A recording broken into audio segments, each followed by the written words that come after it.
Hi folks, I'm the Bald Guy, and these are Bald Guy Basics.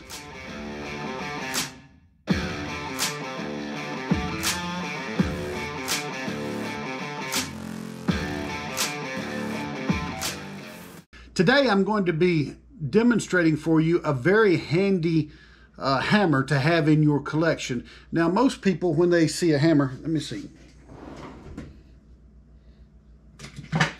Most people think that the claw hammer, that's the standard thing we think of when we have a hammer. But if you are a handyman or a handy woman around the house, you like to do things yourself, let me recommend to you a tack hammer. I was exposed to a tack hammer when I worked in the furniture business. I upholstered furniture for about a decade.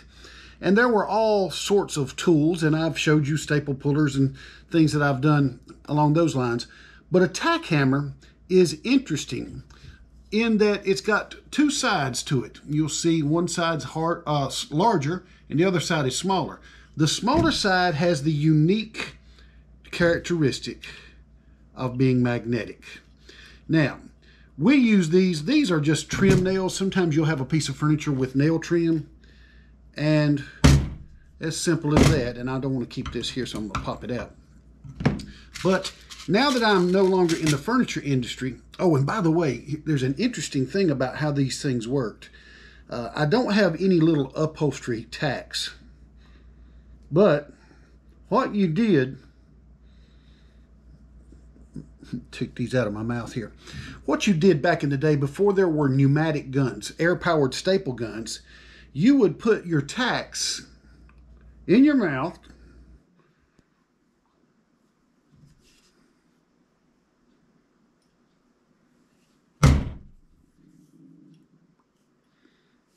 make sure it's on the end, and it was an art called spitting tacks.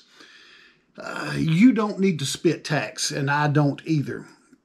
But if you look at these nails, these are the kind of nails that often come in a piece of furniture, like an IKEA type piece of furniture. We've got a couple of cabinets here. We've got a wardrobe, and then there's a kitchen cabinet. And these are just cabinets with shelves. And instead of having a hard wood back piece or backstop, what they have is actually a piece of cardboard. It's pressed cardboard. And what they ask you to do is simply tack it on the backs, and that gives you your backstop. Now that sounds so very easy. But let me get my hammer here. Here's my fingers. I cannot tell you the number of times I have hit my fingers because there isn't enough nail here to stick out. So this doesn't work at all. However, if you place your nail on your magnetic, I've got 2 or 3 nails here. Let me get them off the table so they don't fly when I hit this thing. I'm going to use this one because it's already bent. And it is as simple as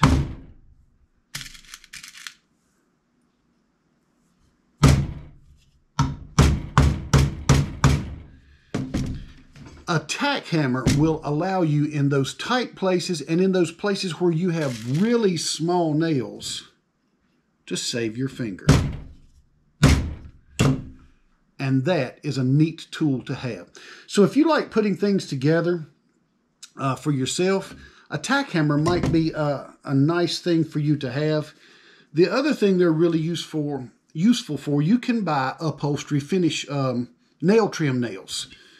And they do the same thing. And we'll drive one of them in. These surfaces, I'm not sure what the metal is on the end of these, but they are designed to not mar these nail trims. And of course, this is my piece of wood I need when I'm drilling holes or when I'm nailing or something. So it's a really handy thing to have around the shop, a surface I can work on, because the metal on the toolbox doesn't work very well. But a tack hammer will save your fingers, and I do get it. If you don't do this every day, being able to hit the exact spot is problematic for some people. And I'll give you a secret. You're generally going to hit what you're looking at. It's kind of like Dad who watched his two kids out in the backyard, and they were playing catch, you know, throwing the ball back and forth. And one little fella had never really played catch before, so, you know, he's looking at his brother over here, but Dad's standing over here, and he'd look to Dad again and again, and he could never throw the ball directly to his brother. And so Dad said, son, if you want to throw the ball to your brother, look where you throw where you're looking, and please don't look at me. So when you're going to drive one of these nails, use the same philosophy. Look where you want to hit, and then you'll hit where you want to look, and don't look at me. And then you can pull those out. I'm going to have to get something sharper than this tack puller. So I'm the Bald Guy with a very brief video today telling you how a tack hammer can be a really handy thing to have around. I know that when I have to assemble something here at the house, you know, I'll end up with my power screwdriver. I'll end up with a few tools, a razor knife usually, and I'll want my tack hammer if I'm going to have to drive any nails. So hope you'll leave us a like. Hope you'll subscribe to the channel. I hope you'll share these videos. You can also find some occasional unique content over on our Facebook page at Bald Guy Basics there. And until the next video, I hope you have a wonderful day.